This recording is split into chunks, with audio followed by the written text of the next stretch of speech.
Thank you very much, Mr. President. I am deeply honored by the confidence that you have placed in me. And I am so grateful to you and the First Lady, to the Vice President and the Second Lady, and to so many others here for your kindness on this rather overwhelming occasion. I fully understand that this is a momentous decision for a president. And if the Senate does me the honor of confirming me, I pledge to discharge the responsibilities of this job to the very best of my ability. I love the United States, and I love the United States Constitution. I am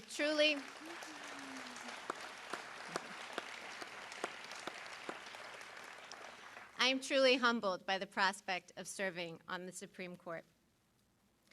Should I be confirmed, I will be mindful of who came before me.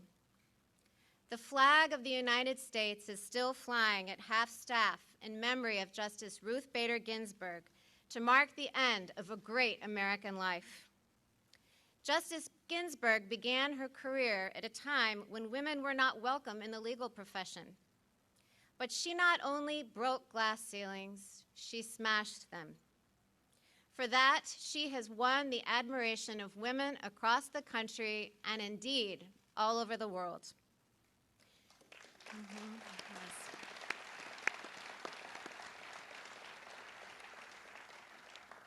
She was a woman of enormous talent and consequence, and her life of public service serves as an example to us all.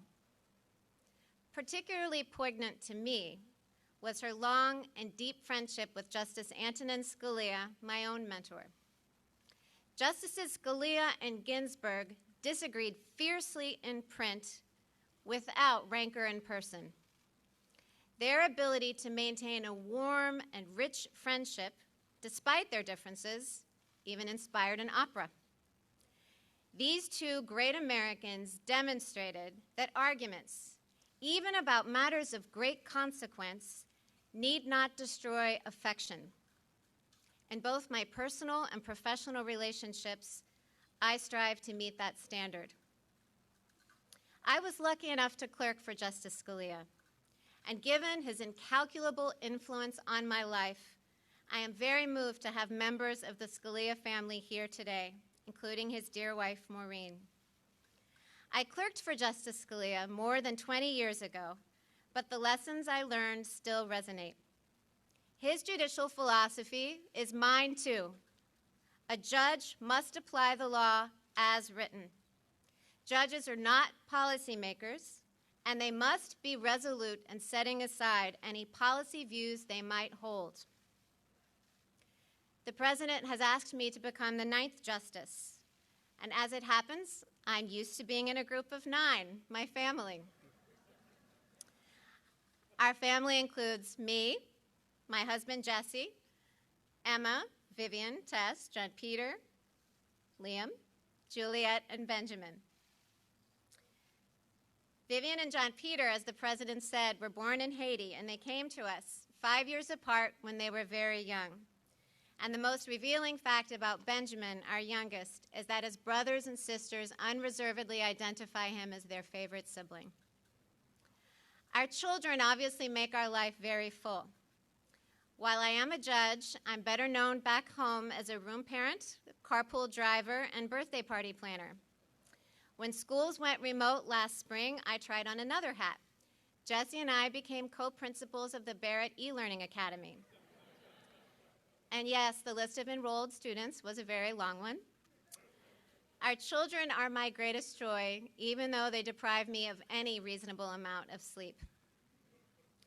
I couldn't manage this very full life without the unwavering support of my husband, Jesse. At the start of our marriage, I imagined that we would run our household as partners. As it has turned out, Jesse does far more than his share of the work. To my chagrin, I learned at dinner recently that my children consider him to be the better cook. For 21 years, Jesse has asked me every single morning what he can do for me that day. And though I almost always say nothing, he still finds ways to take things off my plate. And that's not because he has a lot of free time. he has a busy law practice. It's because he is a superb and generous husband, and I am very fortunate. Jesse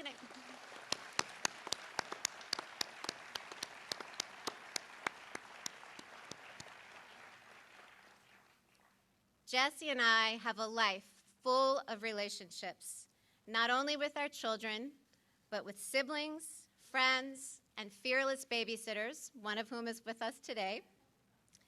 I am particularly grateful to my parents, Mike and Linda Coney.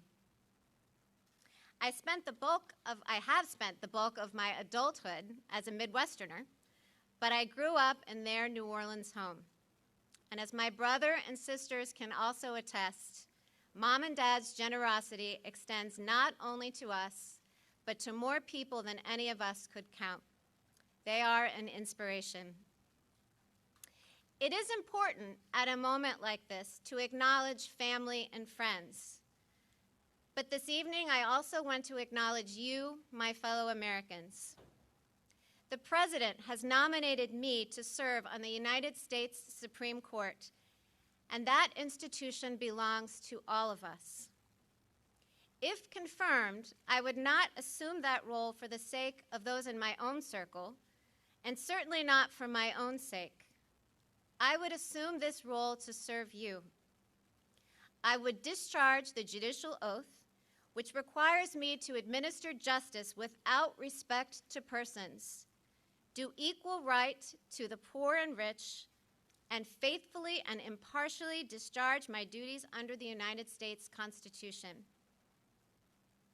I have no illusions that the road ahead of me will be easy, either for the short term or the long haul.